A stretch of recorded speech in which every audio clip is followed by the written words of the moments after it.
मित्रों नमस्कार, मैं संदीप विक्रमादित्य। मित्रों, आज हम चर्चा करते हैं नफ़रत के बारे में। हर व्यक्ति को किसी न किसी से जीवन में नफ़रत होती है। ऐसी नफ़रत होती है कि उसका हम चेहरा देखना पसंद नहीं करते, बात करना पसंद नहीं करते। ऐसा सोचते हैं कि वो व्यक्ति हमारी नज़रों के सामने ना पड़े, और यदि पड़ जाता है तो हम अपना मुंह फेर लेते हैं, अपनी नज़रों को घुमा लेते हैं। कोशिश करते हैं जिस व्यक्ति से हमारी नफ़रत है, जिससे हम नफ़रत करते हैं, वो व्यक्ति हमसे बहुत दूर रहे।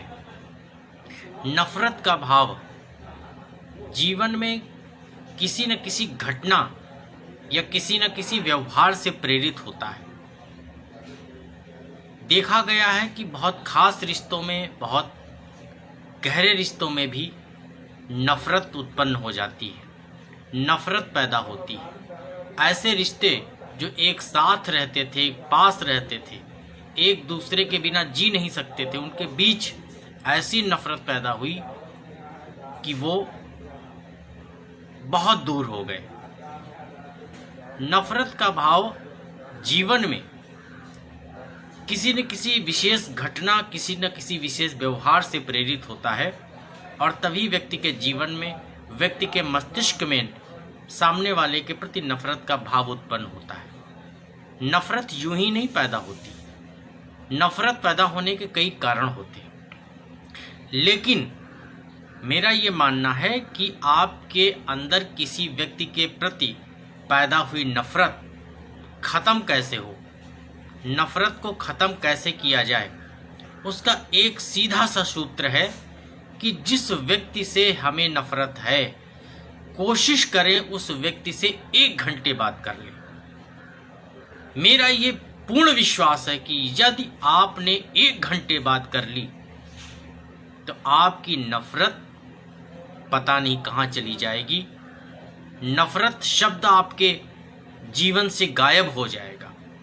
लेकिन हम ऐसा नहीं करते। हम करते क्या हैं? जिस व्यक्ति से हमें नफ़रत होती है, हम उससे बात करना बंद कर देते हैं, उससे दूरियां बना लेते हैं, उसका चेहरा देखना पसंद नहीं करते हैं। ये सब व्यवहार तभी उत्पन्न होता है जब हमें किसी से नफ़रत हो जाती है। तो संवाद की स्थिति कैसे उत्पन्न होगी?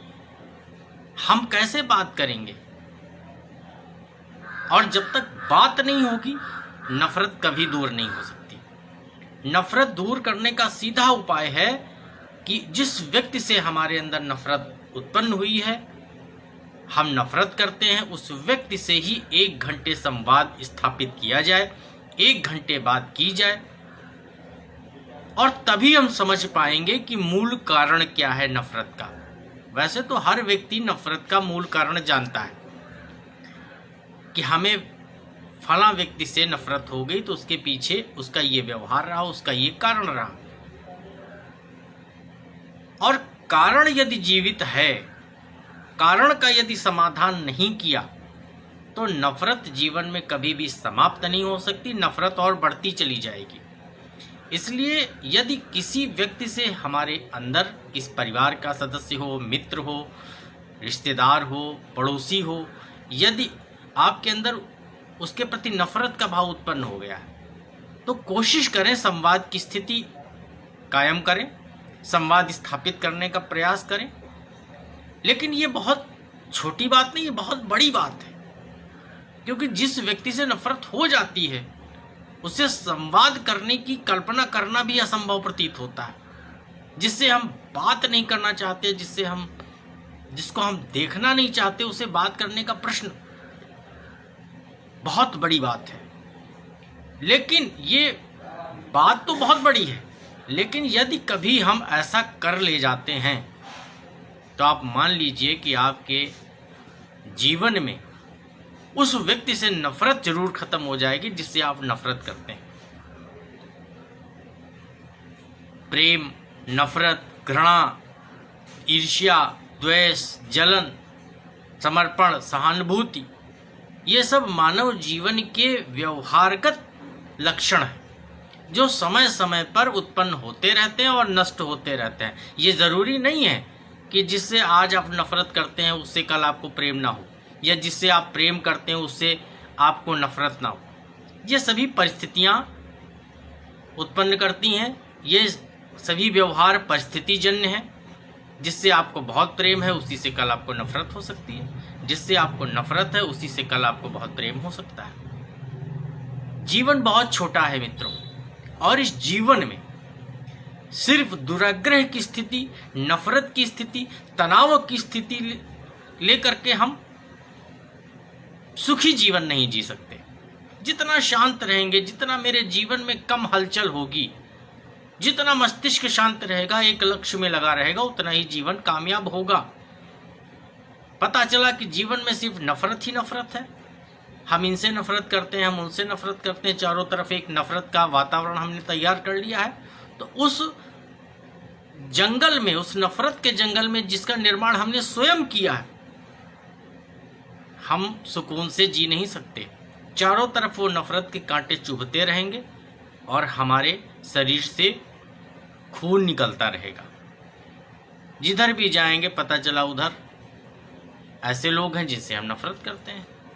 कोशिश करिए कि यदि स्थितियां सामान्य हो सके, नफरत खत्म हो सके, तो प्रयास करिए संवाद करने का। यदि विषम परिस्थितियां ही हैं, कोई विशेष स्थितियां ऐसी हैं कि हम संवाद स्थापित करना चाहते हैं, अगला व्यक्ति सामने संवाद स्थापित करने की स्थिति नहीं देता, मौका ही नहीं दे रहा, हम नज़दीक आना चाहते हैं, वो व्यक्ति हमें दूर जाना चाहता है, तो ऐसी स्थितियों में बहुत सी चीज़ें संभव नहीं होती हैं। लेकिन फिर भी हम ये कहेंगे कि हर व्यक्ति के अंदर एक अच्छा मन होता है, एक अच्छा इंसान होता है।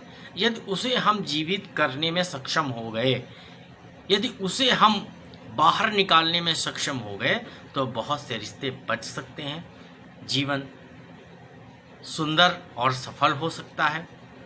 जिसके जीवन में जितनी कम नफरत होगी उसका जीवन उतना ही शानदार, सुखी और मधुरतम होगा। इसलिए जीवन का आनंद लीजिए, ये नफरत के चक्कर में मत पड़िए। ठीक है, आपकी विचारधाराएं किसी से नहीं मिलती हैं, कोई व्यक्ति आपके अच्छे कार्यों के परिणाम स्वरूप आपके साथ बुरा ही बुरा करता चला जा रहा है, तो ठीक है, उससे आप थोड़ी सी दूरियां स्थापित कर लीजिए। आपके वैचारिक मतभेद हैं तो आप बोलना बंद कर दीजिए। वो सभी बातें हम स्वीकार करते हैं कि जिससे मतभेद हो तो चल सकता है, लेकिन यदि मनभेद हो गया तो उसे सिर्फ संवाद की स्थिति से ही दूर किया जा सकता है। और यदि संवाद नहीं होगा तो मनभेद कभी भी दूर नहीं हो सकता, खत्म नहीं हो सकता है। यदि विपरीत परिस्थितियों में, विशेष स्थितियों में मनभेद दूर नहीं हो रहा है, सामने वाला व्यक्ति हमें मौका नहीं दे रहा है हमारे बहुत प्रयासों के बाद, तो ठीक है, उससे आप दूर हो जाइए, लेकिन उसे याद मत करिए, क्योंकि नफरत हमेशा मस्तिष्क में रहती है। आप व्यक्ति से दूर हो गए लेकिन व्यक्ति आपके मस्तिष्क में है, क्योंकि आप उससे नफरत करते हैं, तो भी तो आपके जीवन में है ना, उसकी उपस्थिति तो आपके जीवन में है ना। तो यदि आप किसी से दूर होना चाहते हैं तो उसे नफरत भी मत करिए, उसे अपने मस्तिष्क में भी जगह मत दीजिए। कहते हैं कि किसी को जब हम प्रेम करते हैं तो वो दिल में रहता है, और जब नफरत करते हैं तो हमारे दिमाग में रहता है। इसलिए दिमाग में भी रखने की ज़रूरत नहीं है। सब कुछ भूल जाइए, शांति से, सरलता के साथ, सहजता के साथ जीवन जीने का प्रयास करिए। जितनी कम जीवन में नफरत होगी उतना ही जीवन आनंदमय होगा। इसलिए मित्रों, जीवन को सरलता के साथ जीने की कोशिश करिए। हो सके तो नफरत को अपने जीवन से, नफरत के शब्द को अपने जीवन से हटा दीजिए। इसी में आपका जीवन सुरक्षित है और आपका जीवन आनंदमय है। नमस्कार।